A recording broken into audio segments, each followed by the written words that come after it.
Back here on the Newsfeed PM Late Edition. Thanks for staying on. Let's begin here now. The Matjhabeng Municipality in the Free State has slammed Minister Dean Macpherson's decision to suspend the expanded public works program. This is pending a full investigation into allegations of misconduct. The council says it wasn't directly informed of the decision. Now, Free State EFF Deputy Chairperson Thomas Macingwane joins me now for more on this. Thomas, good to have you, and thank you very much for your time.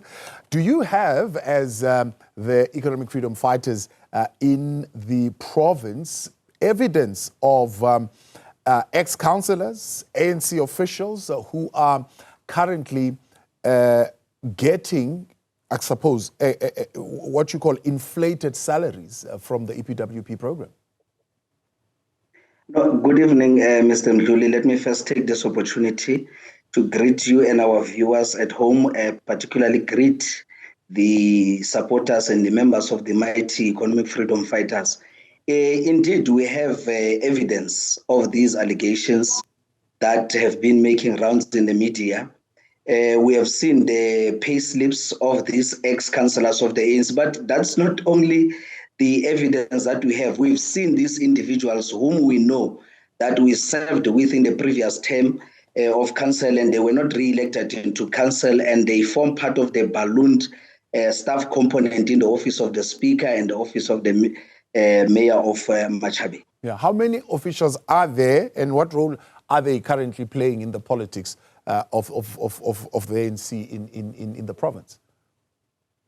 So far, we know of 9 of them, which are referred to as public participation officers.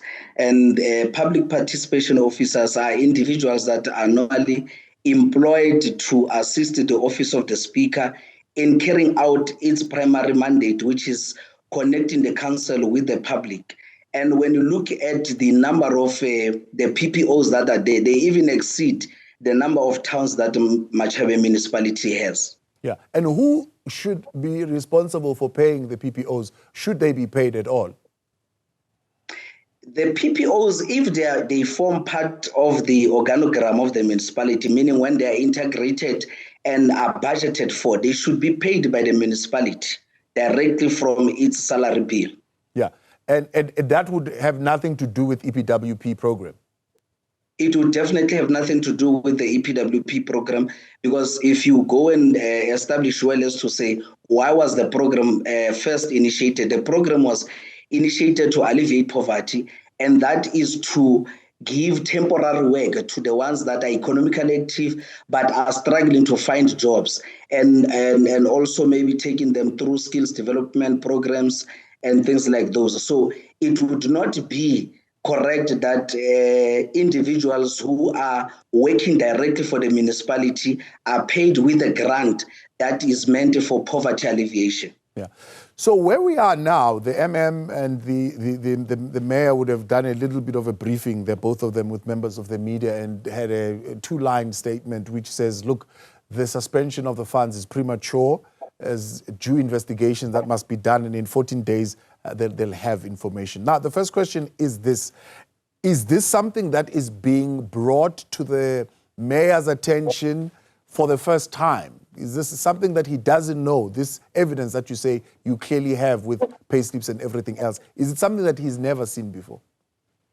I think the mayor of Matjhabeng is being very disingenuous and dishonest to the people of Matjhabeng, because on the 20th of March, when the select committee was in Matjhabeng, the very same issue was raised and brought to the attention of the municipality. But even before the 20th of March, there's an issue that has been making rounds in social media, and some of the ANC councillors have been campaigning with the very same issue, as we would know that they are fighting against each other, and every little opportunity that they get, they would expose such scandals. So he's very dishonest by saying that this was only brought to him now.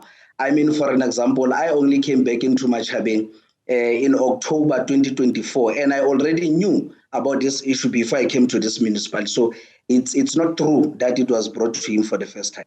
So now he says that the minister didn't follow the proper intergovernmental channels in raising this particular matter. So the minister jumped the gun, saying it's premature for him to act in this way, and something that they certainly will be taking up with the MEC, with the minister, with other role players.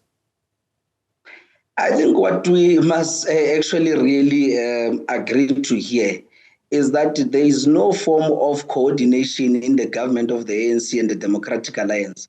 Actually, that GNU of theirs is a total collapse, because the minister says in his statement that when they did a tour, a nationwide tour, a listening tour, that is on the EPWP program, they have received such allegations, which include this one of Matjhabeng. And you ask yourself, if you have done this, who did you speak to? Who did you interact with? And if you were aware of such challenges, why didn't you act then? Why did you have to wait for now when there is an outrage? Then you would want to behave as if you are a minister that is active.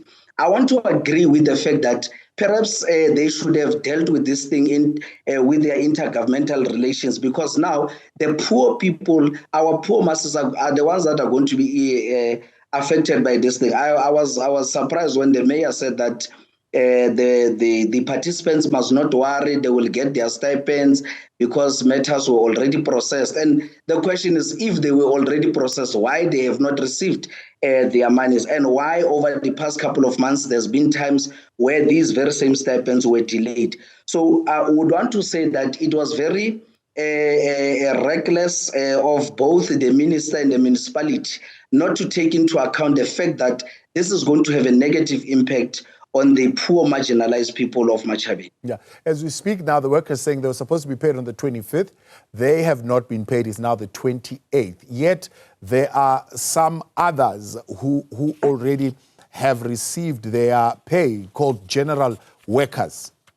What do you know about that? Now, the correct information is that indeed the municipal workers of Matjhabeng got paid on the 25th, including these individuals that are alleged to have received these lucrative salaries with the EPWP grant, and yet the real participants and beneficiaries of the EPWP have not been paid. So it is true that they are not yet paid. So what is the action now? Because as you rightly pointed out, the mayor says no, they'll be paid because those payments were already processed. But number two, that he says this investigation will be conducted in 14 days. So in 14 days, they would get to the bottom of this and their monies will be released and the stipend will be there. Look, the expectation or the understanding that we have is that they committed that there's going to be an investigation, but we thought that maybe they would come out to tell us that, because given the evidence at hand, this is the prompt action that we are going to take as a municipality to make sure that all individuals who are responsible for this mess are held accountable as they are liable for it, and then give a proper solution. Because when you say you are going to investigate and then you must be given 14 days, the question then becomes, what happens in the meantime with the stipends of these people that are not yet paid?